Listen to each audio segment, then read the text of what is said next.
Hello everyone and welcome back to my channel Edmond Mindaros, and for today's quick tutorial, and I'm going to show you guys on how to change the text font on Yahoo Mail. And without further ado, and let's go ahead. So all you have to do is to open up on any web browser and log in your Yahoo account.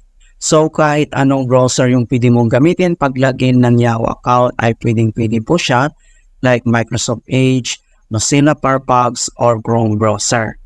And next step, open lang natin ang ating Chrome web browser.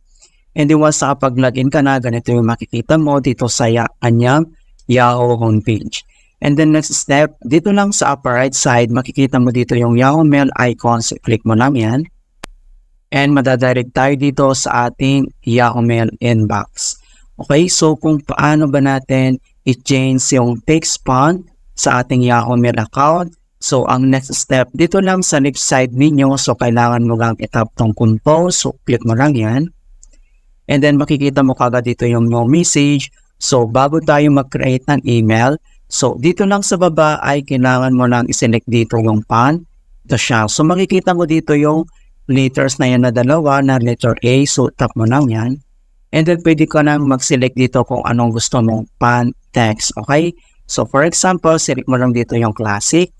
And then next naman, dito sa right side, makikita mo dito yung kanyang text font size. Gusto mo ng small, medium, large, extra large, or yung huge. Okay? So select ka lang dito and then pwede ka nang mag-start dito mga kaibigan. Mag-type ka on. Okay? So makikita dito yung mga kaibigan na change na yung text font dito. Right? Okay, so ganun lang po kasimple on how to change the text fonts on Yahoo Mail.